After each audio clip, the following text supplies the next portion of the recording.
Hello and welcome to the latest and greatest episode of Muscle for Life. I'm Mike Matthews and thank you for joining me today. Now, I have recorded hundreds of episodes of Muscle for Life and I've talked about a huge variety of things related to health, fitness, lifestyle, mindset, ranging from the basics of diet and exercise like energy and macronutrient balance and progressive overload and training frequency and volume to fads like the ketogenic and carnivore diet and collagen protein to more unfamiliar territories like body weight set point and fasted cardio. And some episodes resonate with my crowd more than others, but all of them contain at least a few key takeaways that just about anyone can benefit from. At least that's what I tell myself. That's what helps me sit down in the chair every day and do this. And as cool as that is, it poses a problem for you, my dear listener, especially if you are new here, and that is, ain't nobody got time for that. We're talking about probably 1,000+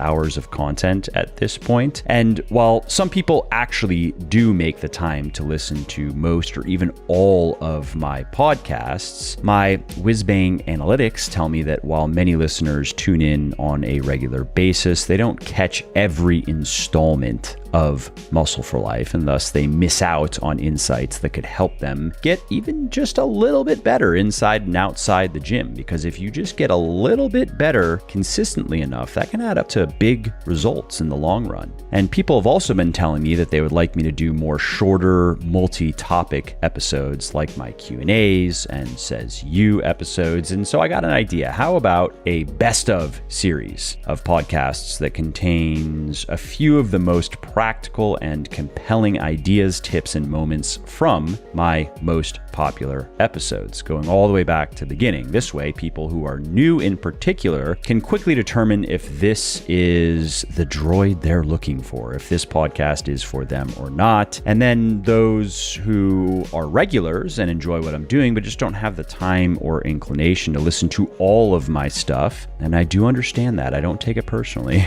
you can also then benefit from the discussions and the episodes that you are not listening to in full. And you can also find new episodes to listen to without having to give an hour of your time to determine whether it was worth it or not. So here we are with the Best of Muscle for Life. So in this 10th installment of the Best of Muscle for Life, you will be hearing hand-picked morsels from 3 of the most popular episodes I have recorded. The first one is an interview I did with Marc from builtlean.com on how to stay super lean year-round without hating your life. That's a key point. And that interview was originally published on July 18th, 2018, in case you want to go back and listen to the whole thing. And then you're going to hear the highlights from a monologue I recorded called How Much Cardio You Should Do and How Much Is Too Much. And that was originally published April 3rd, 2019. And last is a Motivation Monday episode, a monologue called Beware the Self-Made Myth. And that was originally published on August 27th, 2018.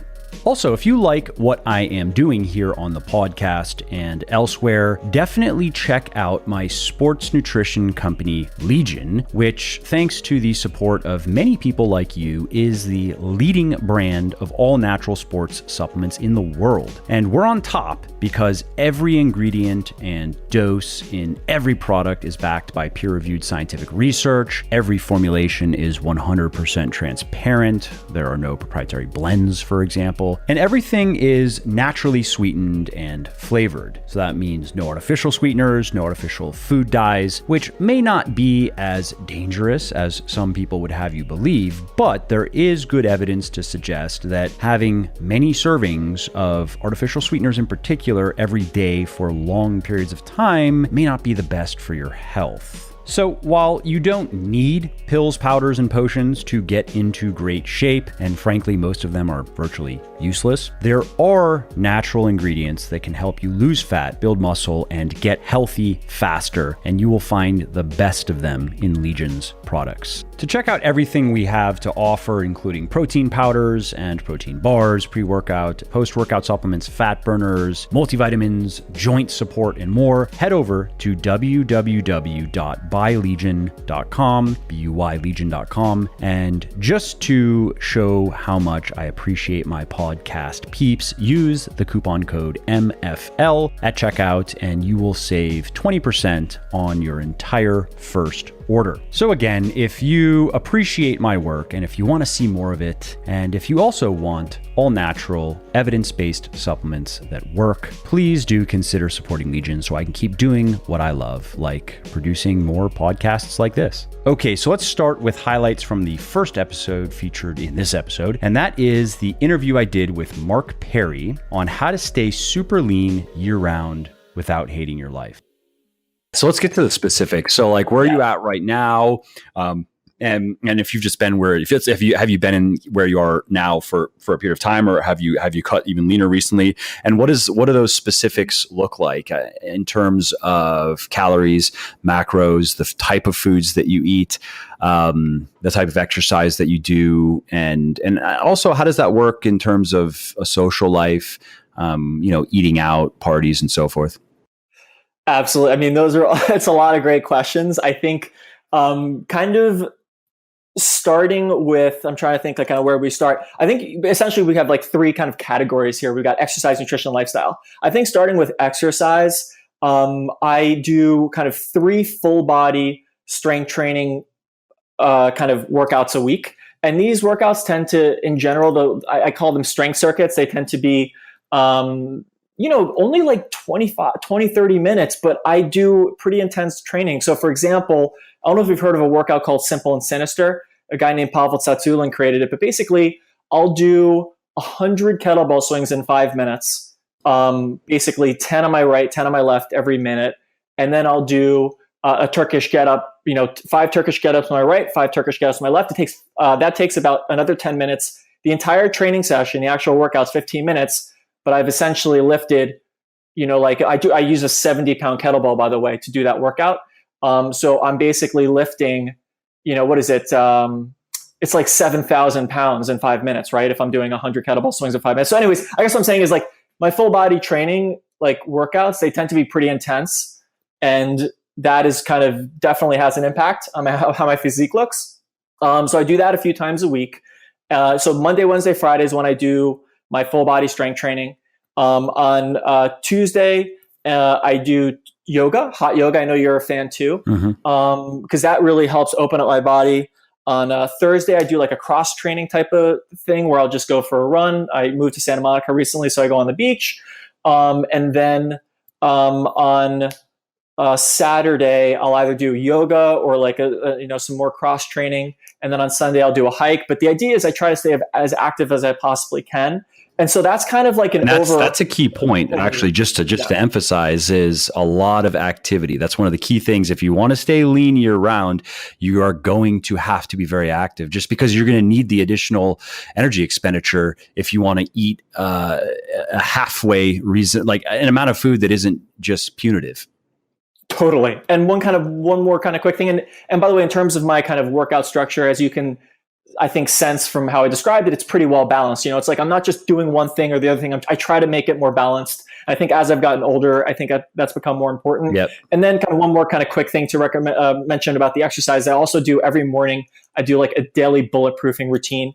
I used to call it my morning mobility routine, but now I call it daily bulletproofing. It kind of motivates me even more. And I also do a little bit, it's like a little bit of kind of core and glute work, and then also some mobility. And the idea is it just makes me more resistant. And I imagine it also helps a little bit with the kind of calorie expenditure. So that's like an overview of my exercise. So that's basically the nutrition. Is again, I just keep it I basically have a template that I follow. And this is essentially what I've done with my own kind of like fitness programs I've developed. It is essentially get people to kind of buy into this like concept of a template and concept of like, hey, choose 2 to 3 breakfasts 3 to 5 lunches, 3 to 5 dinners, and just kind of stick with them and kind of plan ahead as to, okay, how many calories, protein, and carbs is in each one. And just stick with it. So that's kind of what I recommend people do. And so that's kind of the nutrition. Then in terms of lifestyle, let me ask that before we move on. Where are your calories at approximately? Obviously, you're not weighing and measuring everything because you did that at some point to understand. Right. I'm sure anybody that's gotten really lean has weighed everything they've eaten every day at some point. So where are your calories at, and how do your macros generally break down? Yeah, it's a great question, and I did it. I like you said, I certainly went through a phase where like I knew precisely everything, like the number of protein, carbs, and fat, and I kind of went through that phase. Which is, I would say, it's a prerequisite to be able to do what you're doing now, right? Because if you didn't go through it, you wouldn't know. I mean, now you just know almost subconsciously, probably the foods that you like to eat. You know how much you should be eating without even thinking about it, because you know that if you were to double that portion, like that doesn't look right. You know that you couldn't tell exactly how many calories is there, but you're like, yeah, that's too much. I just know that's too much. And I think that's very fair for sure. And I'm just thinking here in terms of, like the number of calories, I'm probably at somewhere around like 2,300, 2,400, but it can be even lower, but I'd say probably 2,300, 2,400. In terms of protein, carbs, kind of fat breakdown, it's probably around like 30, 40, 30. Yeah. I'm guessing. So like that way I think it was kind of like high protein, again, relative to what, the government recommends or whatever, like definitely high protein, moderate carb, and kind of moderate fat. It's kind of, that's kind of what something else like. That might stand out to people is it sounds like there's no sugar. There are no treats at all. Great question. I don't do too much sugar just because of all the things that I can eat, I think sugar is just bad. I just don't like it. Like, as in, I think it's bad for the body to have too much sugar because, even 4 grams of sugar is essentially 1 teaspoon of sugar. And I'm sure you've seen this. Like, I got to go to some of these like kind of health conferences and stuff, and they have these organic treats and everything's organic and raw and quote unquote healthy. And they've got like 30 grams of sugar in like a bar. And I'm just like, there's nothing healthy about that. You know what I mean? So I tend to avoid, and it's funny, it's actually a really great point, Mike. I'm really happy you brought that up because like when I look at something, I'm about to eat it, like the nutrition facts, like that's the first thing I look at is what's the sugar? Like, is there a lot of sugar? If there's a lot of sugar, I don't have it. Something else that's worth mentioning is in going out and eating in restaurants is if you want to stay really lean, you really can't have, forget cheat days. That can be a disaster. Sure, you can have cheat meals, free meals, normal meals, whatever you want to call them, but they have to be within reason or you will notice the change. You will gain fat back. You might be surprised at how quickly you can notice a difference from just a few, several thousand calorie days. It doesn't have to be from the whole day. It can be from a single meal. That's easy to do, at least for me in a restaurant. If I go and I'm like, I don't even have to eat I can eat to 60 or 70%, but it could be thousands of calories depending on what I'm eating. And so I don't know if you experienced that, but I definitely have. When I've, stayed super lean for months at a time, I had to basically do kind of what you're talking about. I kind of stick to my plan at all times. Because the reality is anytime I would go to a restaurant, and if I were really to eat a lot, I would notice a little bit of a difference. And that means, okay, sure, you can go into a deficit for a few days and get back to where you want to be. Yes, that's fine. But that's just the reality of it. You cannot go and just kind of, turn it loose a few days a week and stay super lean, unless, of course, you are like, a swimmer or something and you just swim for 7 hours a day.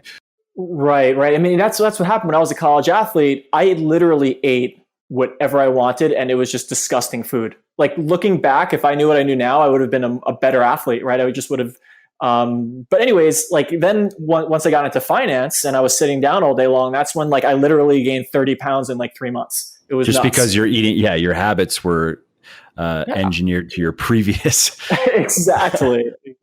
So I guess if you just as you know, of course, it's ultimately comes down to kind of the calorie balance. I mean, if you're just eating way more calories than you're expending, I mean, it's just, you're going to gain weight. And I think when you have those like 3 meals a week or days a week where you're just eating a ton of food, it's most likely you're going to add some fat. And one more kind of quick thing don't think we touched upon is alcohol. I mean, the one of the biggest challenges I find with guys who kind of are unable to get to that next level is alcohol, because there's something strange about alcohol in that even if someone drinks a little bit, it just affects their physique and affects how they look. And I don't know if you've come across this yourself, working with people and with clients, but I think alcohol is definitely the biggest challenge. It's not even eating too much. Just there's something about alcohol that inhibits people's, I guess people lose control of their basic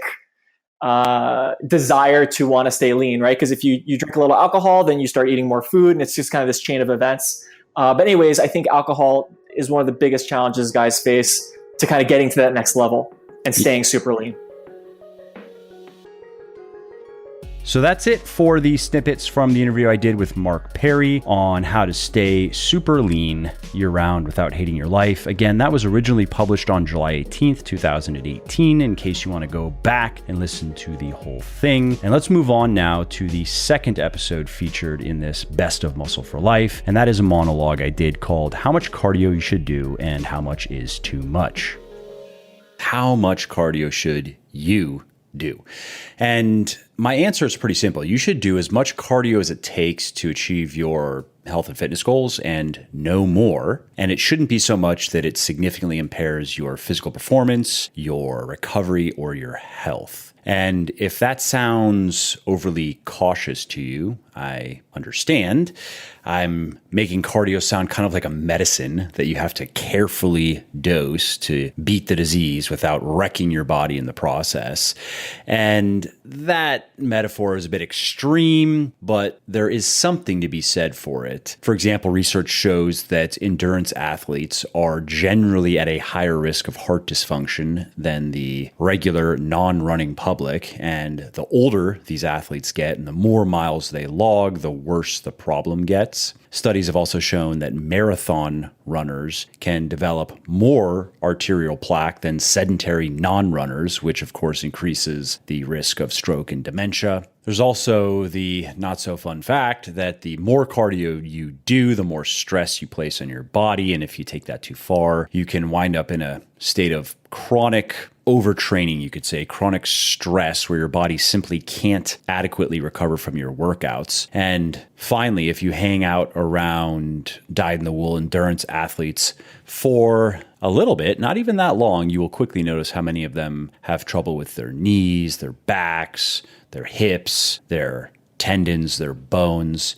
And I understand that the research that I'm talking about is epidemiological and cannot establish causation, but simply indicate correlation. And I'm also referring to some anecdotal evidence as well. I understand that. And so, of course, my point isn't that doing too much cardio can kill you, but the reality is if your goal is simply to look good, to feel good, to be healthy and vital and so forth, doing more cardio and more exercise in general, for that matter, is not always better. Yes, moderate amounts of exercise and moderate amounts of cardio can definitely improve your health and well-being, but too much impairs it. What is the right stuff when it comes to cardio and weight loss? Well, as I mentioned, I myself do no more than a couple hours of cardio per week when I'm dieting for fat loss, and I recommend the same thing for you, but there's a bit more to that because when it comes to losing fat, not all types of cardio are created equal. The type that you see most people doing is called low intensity steady state cardio, or LISS, LISS, and it involves longer periods of low intensity activity like walking, jogging, or biking. And LISS is not bad. It can definitely help you lose fat, but it is very easy to out-eat and it burns less and less energy over time. And in many people, it also stimulates their appetite. That's why I am a big fan of high intensity interval training, or HIIT, which involves alternating between periods of high intensity, all out exertions and low intensity rest periods. And yes, that's harder than LISS, but it's also far more rewarding if your goal is to lose fat as quickly as possible. A number of studies have shown that shorter sessions of high intensity cardio result in greater fat loss over time and significantly greater than longer low intensity sessions.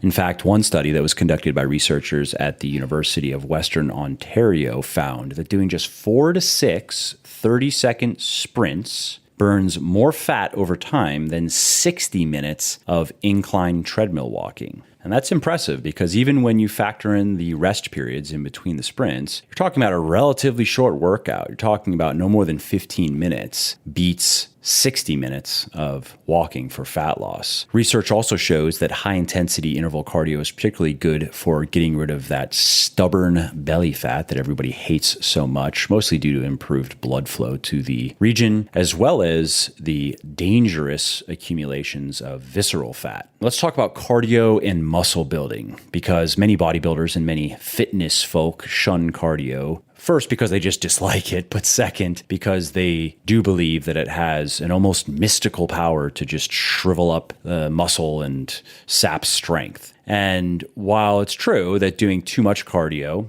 can definitely, and it does get in the way of muscle and strength gain. That's been shown in a number of studies. But what about small amounts of cardio? What about like what I'm doing right now, an hour per week? Well, while cardio can definitely get in the way of your body's muscle building machinery, it can also help. And that is one of the reasons why I am always including a little bit of cardio in my routine. And there are 3 primary ways that cardio can help you build and retain more muscle. I won't go into all the details here. I think it would probably make for a good standalone podcast. So I'll make a note. But the 3 primary factors are cardio can improve muscle recovery, improve your body's metabolic response to food, and help keep up your conditioning, which makes the transition from a lean bulk or a gaining phase to a cutting phase easier on your body.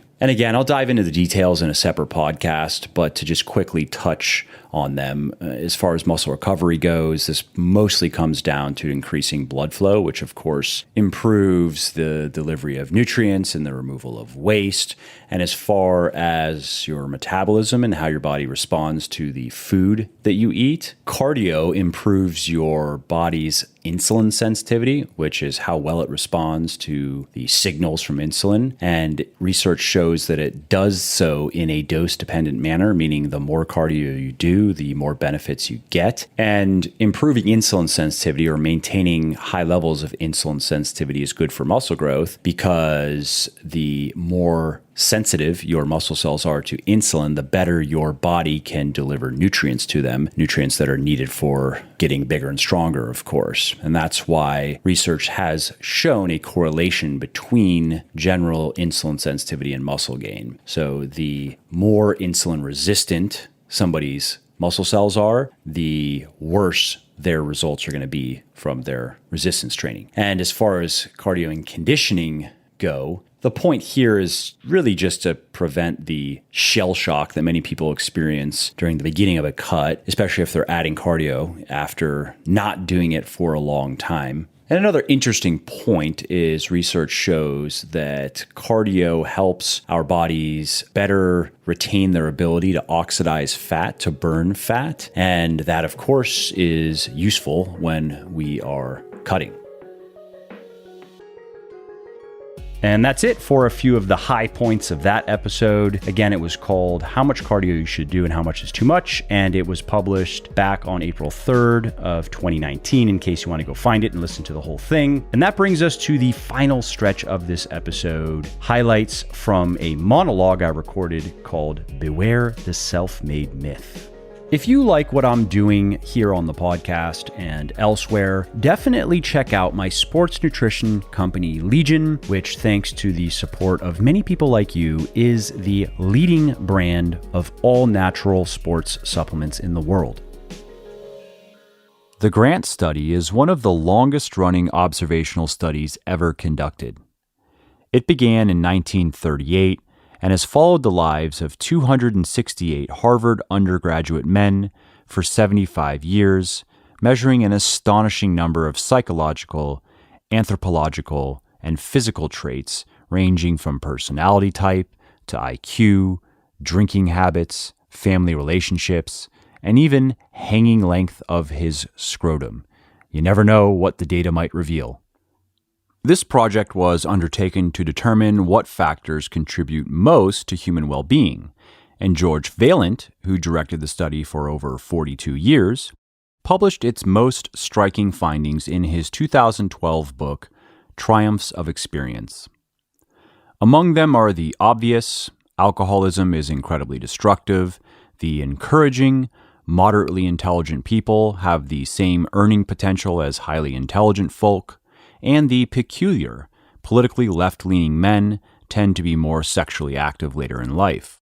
The crown jewel of the entire endeavor, however, is the single factor that appears to be most powerfully correlated with flourishing: the warmth of your relationships. The 75 years and $20 million expended on the Grant study points to a straightforward 5-word conclusion, Vaillant says. Happiness is love. Full stop. The men who scored highest on measurements of warm relationships earned more money than those who scored lowest, achieved more professional acclaim, and experienced less anxiety, dementia, and other disorders. Vaillant's best advice to all of us who want to be healthy and happy, then, is to cultivate positive and meaningful relationships. This conclusion has been supported by other research as well. For example, a study conducted by scientists at the University of Michigan looked at 270,000 people in nearly 100 countries and found that while both family and friends are associated with happiness and better health, as people got older, the health benefits remained only in those who had strong friendships. Even Arnold Schwarzenegger has said he couldn't have made it as a bodybuilder, actor, businessman, and politician without all the help he received from many people at every point in his journey.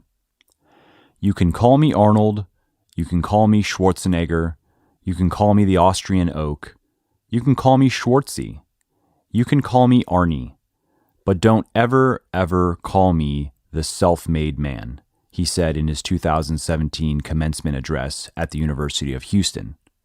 The whole concept of the self-made man or woman is a myth.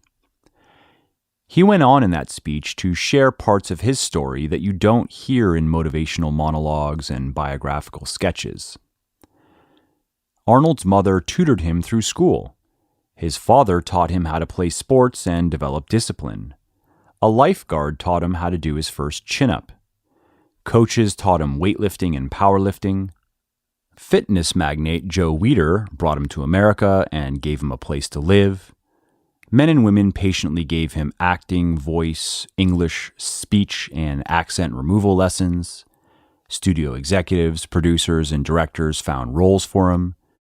Teams of specialists worked tirelessly to make him look and sound great on the silver screen. And Jay Leno helped him announce his candidacy for the governorship on his late-night show. So this is why it is important for all of us to recognize, and this is why I tell you, on every step of the way, I had help, Arnold said. And the reason why I want you to understand that is because as soon as you understand that you are here because of a lot of help, then you also understand that now is time to help others. That's what this is all about. You've got to help others. Don't just think about yourself. Help others. I couldn't agree more.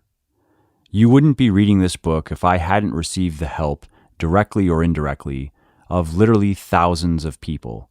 Researchers, writers, readers, followers, colleagues, friends, and family, to name a few. To say nothing of all the people who have helped me get into a position where I could write the book in the first place. I scoff at the notion of being a self-made man.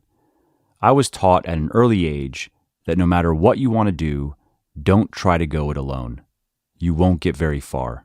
Most of us assume that people achieve success and then start giving back, Dr. Adam Grant said in a 2013 interview in Scientific American. But what if the opposite is true? Could it be that giving first actually leads people to succeed later? Dr. Grant provides a thoughtful answer to that question in his 2013 book, Give and Take, where he explains why some of the most successful people in not just business but life in general are in fact classic givers, people who genuinely try to help those around them. Use this insight to your advantage. Every aspiration of yours is going to require help from others, which means you will always have opportunities to give back. If you can find joy in that reciprocation and strive to give more than you take, you will become what Dr. Grant refers to as a giver, and your chances of personal success and satisfaction will increase markedly. An easy way to incorporate this into your daily routine is to recruit a friend or friends to work out with you. You will all benefit from this in several ways. You'll be there to spot each other and help improve each other's technique. You'll provide each other with accountability and external motivation. You'll help each other stick to your diet and exercise programs better. You'll help each other push harder in your workouts. You'll help each other have more fun in your workouts.